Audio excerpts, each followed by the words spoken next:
Écoutez Mamadou, c'est tout le chemin qui m'a mené à ici. Moi, j'étais un peu dubitative. Je suis d'autant dubitative que quand même, on vient de sortir d'un formidable consensus. Acteurs de la presse, acteurs étatiques, en l'occurrence le ministère de la Communication, acteurs de la société civile, donc de la presse, ensemble, dans un esprit de concertation et de collaboration, nous sommes parvenus tant bien que mal à nous entendre sur un projet de code de la presse. Ce projet, il est actuellement à l'Assemblée nationale.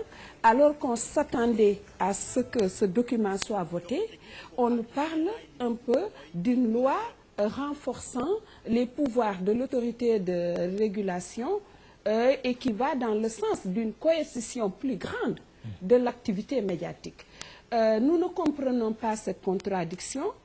Et nous nous en référons à l'arbitrage du président de la République. Parce que le président Abdoulaye Wade, en toute responsabilité, s'est réveillé un matin et a dit « Nous voulons le meilleur code de la presse pour les professionnels sénégalais ».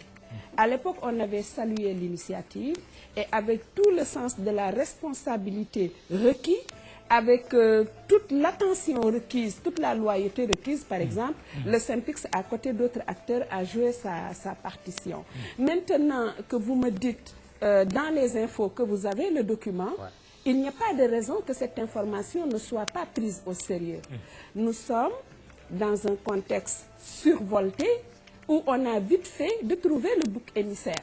Justement, il y a apparemment encore certains qui gardent leur lucidité parce qu'on a appris aussi, à côté de ce document, que le ministre de l'Information, Moustapha Guirassy, ne cautionne pas ce projet de loi qui est dans le circuit, rappelant justement l'esprit de concertation. Vous êtes d'accord avec lui? Ce serait un lâchage en règle si le ministre Guirassy, dont j'avais salué quand même l'esprit d'ouverture tout au long de ce processus, entériner un tel projet. Donc ce serait un peu faire voler en éclats un consensus qui n'était pas évident.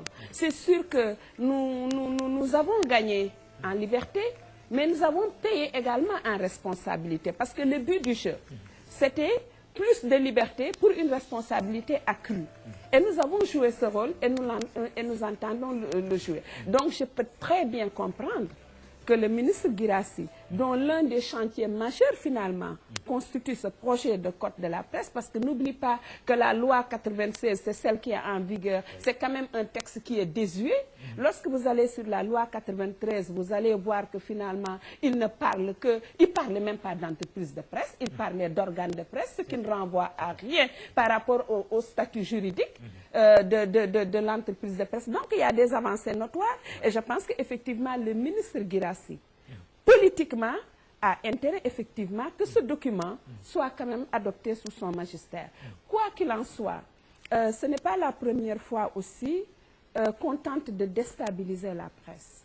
Nous prenons cette information très au sérieux.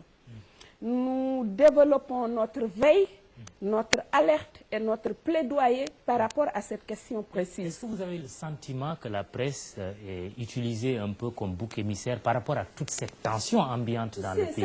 En fait, c'est un processus continu.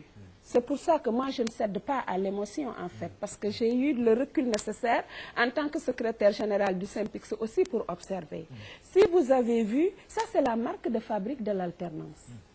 La diabolisation tout azimut de la presse. Nous sommes des nullards, nous ne sommes pas compétents, nous sommes des corrompus, nous sommes des vendus, nous sommes les relais de l'opposition, tout y est passé. Les agressions aussi. L'agression sauvage perpétrée contre Kara et Campbell a été un traumatisme pour toute la profession. Farba Senghor, de sinistre mémoire, sa descente musclée contre 24 heures chrono et le journal LAS a été également un traumatisme pour la presse sénégalaise.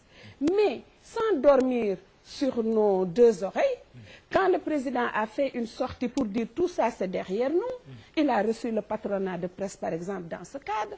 On veut des relations décrispées. Moi je veux une presse professionnelle qui fait son job. Encore une fois que chacun joue sa partition sur le terrain de la démocratie. L'exécutif reste l'exécutif, la presse reste la presse qui est à équidistance de toutes les forces qui se déploient dans l'espace public. On s'était dit banco, tout est retrouvé, maintenant on ne comprend pas. J'aurais ouï dire que ce sont des complaintes du CNRA qui aurait dit que oui, elle n'a pas les moyens de sévir, ceci, cela.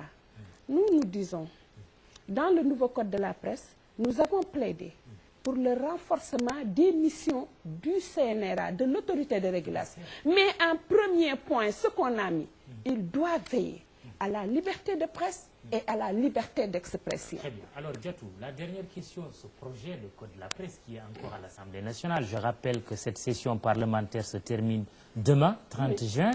La prochaine, ce sera au mois d'octobre. À quelques petites encablures de cette élection présidentielle annoncée pour être âprement disputée, est-ce que vous pensez que ce projet de code va finalement passer, d'autant plus que certains députés manifestent des réticences? Oui, il y a de profondes résistances.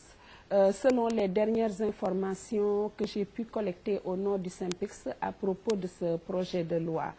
La résistance vient des députés. Moi, je suis bien contente de me rendre compte que les députés sont capables de dire non au président de la République, parce que moi, je ne veux pas d'une majorité mécanique. Mais d'un autre côté aussi, je ne peux pas m'empêcher de dire à ces députés qu'ils n'avaient pas eu autant de scrupules pour voter la loi Ezzan, qui a été honnie par toute la population sénégalaise, mais qui est quand même passée. Ce sont les mêmes députés qui avaient pris leur sac au dos et qui étaient prêts à voter la loi sur la vice-présidence. Maintenant que c'est la presse, ils freinent des quatre fers. Il faut analyser ça. Ça veut dire qu'en face, nous avons des acteurs qui n'ont pas intérêt à avoir une presse libre. Mais de toute façon, notre liberté, elle n'est pas codifiée dans un code de la presse. Notre liberté, elle est codifiée dans le travail quotidien que nous avons choisi de faire en toute liberté. Encore une fois, j'aime bien le répéter, la liberté de la presse au Sénégal est le fruit de longues luttes démocratiques des journalistes et d'autres personnes de la société civile. Ce n'est pas un cadeau d'un pouvoir en place, que ce soit le pouvoir socialiste, le pouvoir PDS.